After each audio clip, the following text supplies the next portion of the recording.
कि दी गई व्यवस्था के विपरीत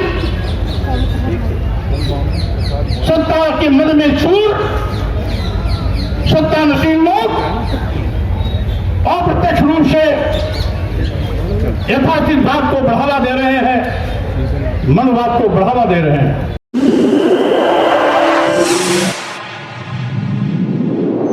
इस न्यूज चैनल पर जो भी वक्ता ने कहा वो उसकी अपनी राय है, जिसकी पुष्टि नेशन न्यूज इंडिया नहीं करता। धन्यवाद। छोटी वाली बड़ी ठीक। आज आलसों पर डकैती डाली जा रही है। संविधान को निष्प्रभावी और शून्य किया जा रहा है। बहुजन समाज के अधिकारों को एक एक करके खत्म किया जा रहा है। इसलिए आवश्यकता है बहुजन अधिकार सम्मेलन। हम लोग नारा देते रहे, हर जोड़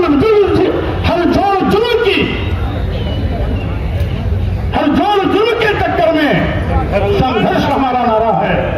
तो स्वाभाविक रूप से आज जब हमारे हकों पर डकैती डाली जा रही है, अधिकारों पर डकैती डाली जा रही है, संविधान को कमजोर किया जा रहा है, आरक्षण को शून्य निष्प्रभावी किया जा रहा है, तो स्वाभाविक रूप से आज संघर्ष के रास्ते पर फिर से हमें चलने की आवश्यकता है। सड़क के माध्यम से अपनी आवाज को फिर से बुलंद करने की आवश्यकता है। इसलिए आज ये कार्यक्रम आयोजित किया गया है कि जिससे कि बहुजन अपने अधिकारों के प्रति सचेत रहे, सावधान रहे। साथियों, आप जानते हैं आज लोकतंत्र को भी कमजोर किया जा रहा है। अभी हमारे सुप्रीम कोर्ट के वरिष्ठ अधिवक्ता महोदय ने बताया कि किस तरीके से तानाशाही हिटलरशाही के रास्ते पर चलते हुए लगभग 150 सांसदों को सरकार की सारे प्रसत्ता सदन के बाहर किया गया। क्या लोकतंत्र को दबाने की साजिश नहीं है? क्या जबरन सरकार अपनी बात को थोपने का दुस्साहस नहीं कर रही है क्या? और साथ ही साथ आज सरकार अपनी कमजोरियों को छिपाने के लिए तरह तरह के हथकंडे अपना रही है। आज जितने भी विज्ञापन निकलते हैं, उत्तर प्रदेश में हो, दिल्ली में हो, भारत सरकार में हो, डबल इंजन की सरकारों के देखरेख में चलने वाले प्रदेशों में हो, हर जगह पर आज अनुसूचित जाति और अनुसूचित जाति का आरक्षण कहीं 2%, कहीं 3%, कहीं 4% दिया जा रहा है। पिछड़े वर्गों के 27% आरक्षण के सापेक्ष कहीं 5%, कहीं 6%, कहीं 8% दिया जा रहा है। तमाम विज्ञापनों को देखने से पता लगता है तमाम विभागों में आरक्षण को तो शून्य कर दिया जाता है। अभी अभी ऐसे कई उदाहरण हैं जिसको मैं समय समय पर अपने ट्विटर के माध्यम से सामने भी करता रहता हूं। और इस तरीके से आज हकों पर डकैती डालना, साथियों, उसमें बहुत कुछ भूमिका हमारी आपकी भी है। सन 1931 की जाति जनगणना के आधार पर मात्र 3.5% ब्राह्मण है, 3% क्षत्रिय है, 1.5% वैश्य है। तीनों को जोड़ लिया जाए तो लगभग 7-8% होता है। ठीक है, यानी श्रेष्ठ बहुजन समाज है। तो 8% लोग अपने बलबूते पर सरकार नहीं बना सकते हैं। उन्होंने हमारी बहुजन समाज की ताकत को तोड़कर हिंदू के नाम पर टक्कर के बहका करके अपना उल्लू सीधा करने का काम किया। यानी वोट देने के लिए हम हिंदू, वोट के लिए अनुसूचित जाति, अनुसूचित जाति और पिछड़ा वर्ग का व्यक्ति हिंदू, लेकिन सत्ता में बैठने के बाद हम हिंदू नहीं रह जाते। अगर सत्ता में बैठने के बाद भी ये हमें हिंदू मानते तो अनुसूचित जाति के आरक्षण को खत्म नहीं करते, अनुसूचित जनजाति के आरक्षण को खत्म नहीं करते, पिछड़े वर्गों के आरक्षण को खत्म नहीं करते। इसका मतलब है हिंदू एक धोखा है। और वैसे भी 1995 में माननीय सर्वोच्च न्यायालय ने अपने आदेश में कहा था हिंदू कोई धर्म नहीं, ये लोगों के जीवन जीने की एक शैली है। यही नहीं, जो सबसे बड़े धर्म के ठेकेदार बनते हैं, आरएसएस के प्रमुख मोहन भागवत जी ने भी कहा है, एक नहीं दो बार कहा, हिंदू धर्म नाम का कोई धर्म नहीं है, बल्कि लोगों के जीवन जीने की एक कला है। देश के माननीय प्रधानमंत्री जी ने भी कहा, माननीय मोदी ने भी कहा, हिंदू धर्म नहीं है। और अभी 1-2 महीने पहले माननीय गडकरी जी ने भी कहा, एक मीडिया कॉन्क्लेव में कहा। लेकिन इन लोगों के कहने से किसी की भावना आहत नहीं होती है। अगर स्वामी प्रसाद मौर्य कह देते हैं हिंदू धर्म नहीं है बल्कि एक धोखा है, और जिसे हम हिंदू धर्म कहते हैं वो कुछ लोगों के लिए धंधा है। जब हम कहते हैं कि ये कुछ लोगों के लिए धंधा है तब पूरे देश में भूचाल मच जाता है। लेकिन वही चीज अगर मोहन भागवत जी कहते हैं, माननीय प्रधानमंत्री नरेंद्र मोदी जी कहते हैं, माननीय गडकरी जी कहते हैं, तो किसी की भी भावना आहत नहीं होती। अगर वही चीज स्वामी प्रसाद मौर्य कह देते हैं तो लोगों की भावना इतनी कमजोर होती है कि उनकी भावनाएं आहत हो जाती है। क्या विडंबना है। माननीय सर्वोच्च न्यायालय ने 1995 में कहा तो किसी भी धर्माचार्य ने कोई टिप्पणी नहीं की, लेकिन अगर वही चीज स्वामी प्रसाद मौर्य के मुंह से निकल जाती है तो पूरे देश में एफआईआर की झड़ी लग जाती है। क्या विडंबना है। आखिर हम क्या कहते हैं? हम तो वही कहते हैं जो भारतीय संविधान कहता है। अनुच्छेद 14 में सरकार में स्पष्ट है कि वर्ण, धर्म, वर्ण, जाति, लिंग, जन्म स्थान के आधार पर किसी के साथ कोई भेदभाव नहीं किया जा सकता। अगर भेदभाव नहीं किया जा सकता तो सत्ता में बैठे हुए लोग आज खुल्ला हमारे साथ सतोला व्यवहार क्यों कर रहे हैं? भारतीय संविधान द्वारा दिया गया अधिकार छीनने का पाप क्यों कर रहे हैं? आरक्षण खत्म क्यों कर रहे हैं? संविधान को निष्प्रभावित क्यों कर रहे हैं? लोकतंत्र को खत्म करने का दुस्साहस क्यों कर रहे हैं? और यही नहीं, ये तो देश को बेचने का भी पाप कर रहे हैं। साथियों, आज सही मायने में जब से डबल इंजन की सरकार वाले आए हैं सरकारी नौकरियां गायब हो गई। आज देश के नौजवान बेरोजगारी का दंड झेल रहे हैं। करोड़ों नौजवानों को आज बेरोजगारी का सामना करना पड़ रहा है। उनके सामने रोटी का संकट है, उनके सामने पेट की रोटी की भूख है। अभी पार्लियामेंट में जो घटना कल घटित हुई वो भाजपा के सांसद के पर्ची पर ही उनकी प्रवेश हुई थी, लेकिन उसके बावजूद भी उन लड़कों ने जो भी किया सदन के अंदर और बाहर, ये हो सकता है तरीका उनका गैर कानूनी रहा हो, अलोकतांत्रिक रहा हो, संविधान की मर्यादा के विपरीत रहा हो, लेकिन जो बात भर के आई है उसके आगे भी कहीं न कहीं बेरोजगारी रही है, उनके पेट की भूख रही है, वो रोटी की तड़पन रही है जो पार्लियामेंट इस तरह से करने के लिए उनको मजबूर किया है। और इसीलिए मैं कहना चाहता हूं, आज ये हकीकत है कि आज देश का करोड़ों नौजवान बेरोजगारी के नाते दुखी है, पीड़ित है, रोटी की भूख से बिलबिला रहा है। मरता क्या न करता, जब आदमी रोटी के लिए अंतिम सांसें लेता रहता है तो उसे कानून नहीं दिखाई पड़ता है, उसे आदर्श नहीं दिखाई पड़ता है। और इसलिए मैं कहना चाहता हूं साथियों, आज ये तस्वीर है पूरे देश की। आज जिन विभागों में नौजवानों को सरकारी नौकरियां मिलनी चाहिए, जिन विभागों में नौजवानों को सरकारी नौकरी मिलने की उम्मीदें थी कि आज नहीं तो कल यहां हमें सरकारी नौकरी मिल सकती है, उन विभागों को यह सरकार बेचने का पाप कर रही है। देश के सारे बंदरगाह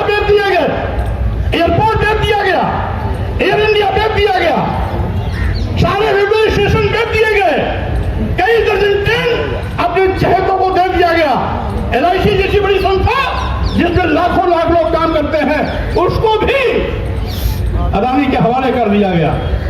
क्यों? क्या रिश्ता है कि देश के सत्ता सीट पर बैठे हुए लोगों का और अदानी का, अंबानी का क्या रिश्ता है? मैं कहना चाहता हूं, क्या करोड़ों करोड़ों नौजवानों की भूख, उनकी बेरोजगारी अदानी और अंबानी सामने क्या कोई महत्व नहीं रखती क्या? यही नहीं, अभी हमारे कुछ वक्ता साथी कह रहे थे, तो सरकारी विभाग न रहेगा बांस न जब बजेगी बांसुरी, न रहेगा बांस न बजेगी बांसुरी, न रहेगा सरकारी विभाग, न मिलेगी नौजवानों को सरकारी नौकरी। इसीलिए इसी तर्क पर इन्होंने तो अभी बेचने का नमूना पेश किया है। अगर ये ज्यादा दिन तक रह गए तो बारी बारी सभी विभाग उद्योगपतियों के हवाले हो जाएंगे।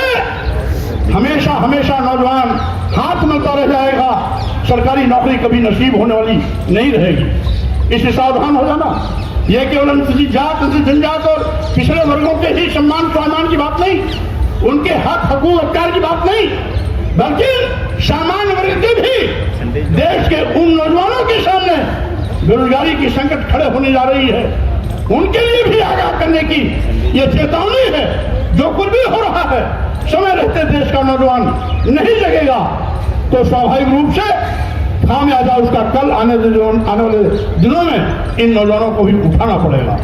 मैं कहना चाहता हूं, किसानों की दुहाई देने वाले, किसानों को दुगना लाभ देने का वादा करने वाले लोग किसानों को दुगना लाभ तो आप तक नहीं दिलाता।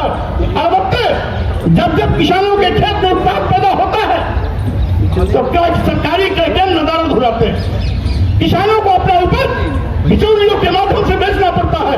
औने पौने दामों में उनको अपनी घर गृहस्थी, घर परिवार की रोजी रोटी, बेटे बेटी की पढ़ाई, डॉक्टरी के लिए उनको पैसे की आवश्यकता होती है, तो मजबूरी में उनका अपना उत्पाद बेचना पड़ता है। आज उत्तर प्रदेश व देश बड़े पैमाने पर अराजकता का माहौल है।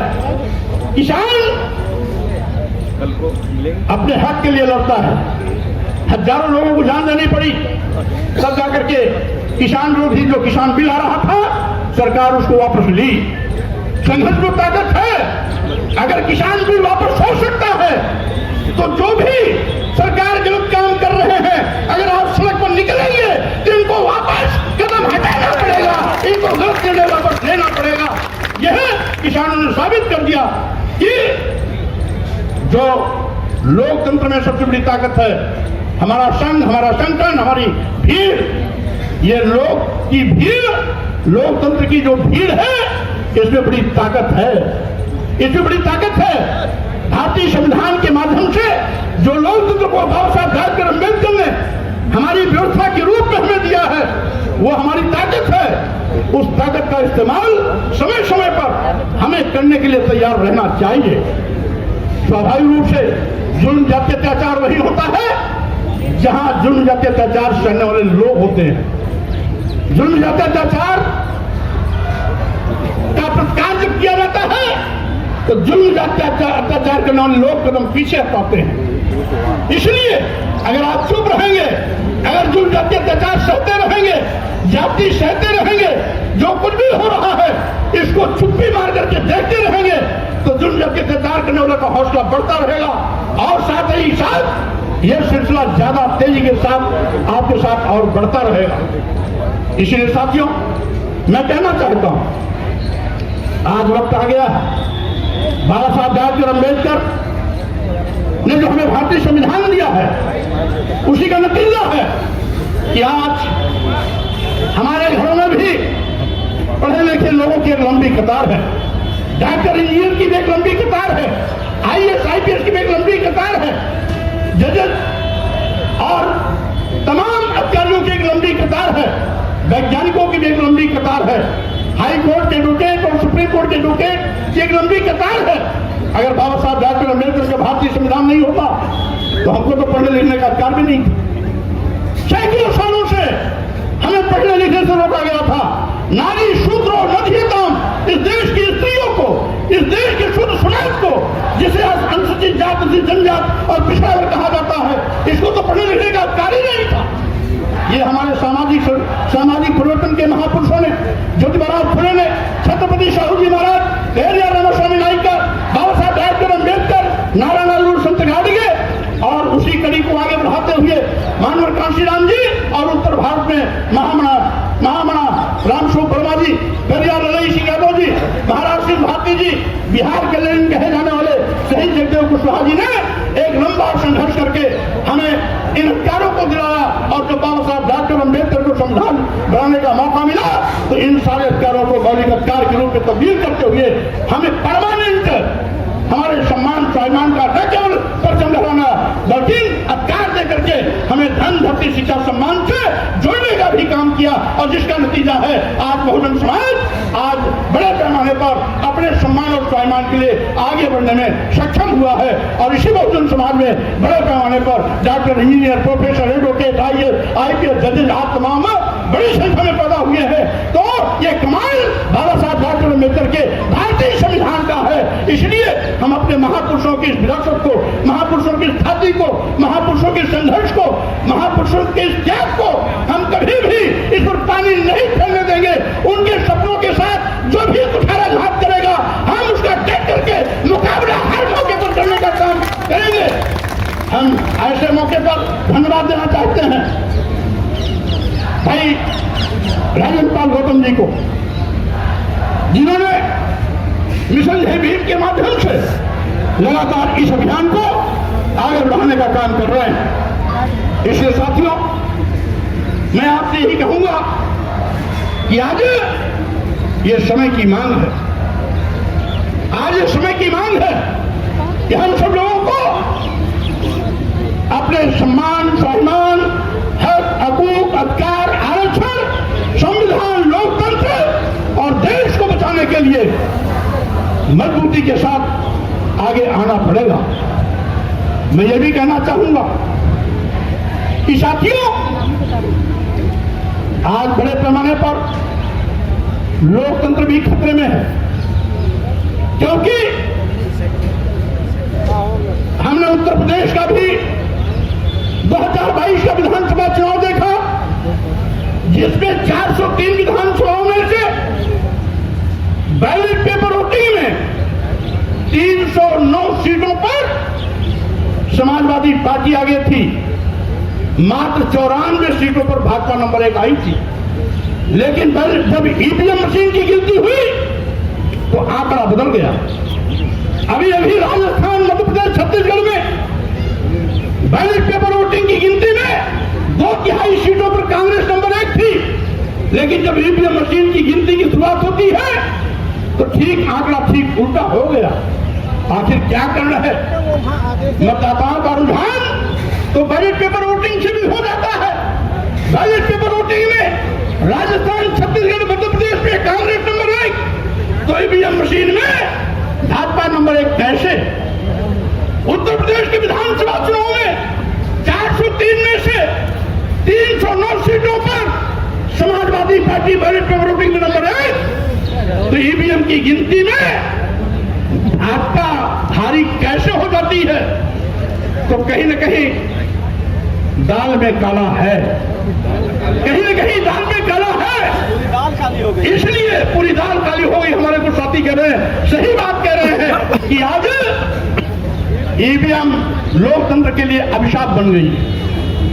यह जीत जो छत्तीसगढ़, मध्य प्रदेश, राजस्थान में हुई है, ये मोदी जी की जीत नहीं है, ये भाजपा की जीत नहीं है, ये मोदी जी के कल्याणकारी योजना की जीत नहीं है। ये जीत ईवीएम के तिकड़म की है। और ये जीत ईवीएम के तिकड़म की है, तो इसलिए तिकड़म खत्म हो तभी संभव है जब ईवीएम का इस्तेमाल खत्म हो। इसीलिए हमारे मंच से साथियों ने एक नारा लगवाया, ईवीएम हटाओ, देश बचाओ, देश बचाओ। 3 नारे लगना है। हमारे साथ नारा लगाइए और हर नौजवान के मुंह से आवाज निकलनी चाहिए। तो 3 नारा होगा, ईवीएम हटाओ, देश बचाओ। ईवीएम हटाओ, संविधान बचाओ। ईवीएम हटाओ, लोकतंत्र बचाओ। ईवीएम हटाओ, देश बचाओ, ईवीएम हटाओ, बिहार बचाओ, ईवीएम हटाओ। देश बचाओ। अब एक नारा और लगेगा, बैलेट पेपर, ईवीएम हटाओ, बैलेट पेपर लाओ। ईवीएम हटाओ, बैलेट पेपर लाओ, ईवीएम हटाओ। बैलेट पेपर लाओ। इन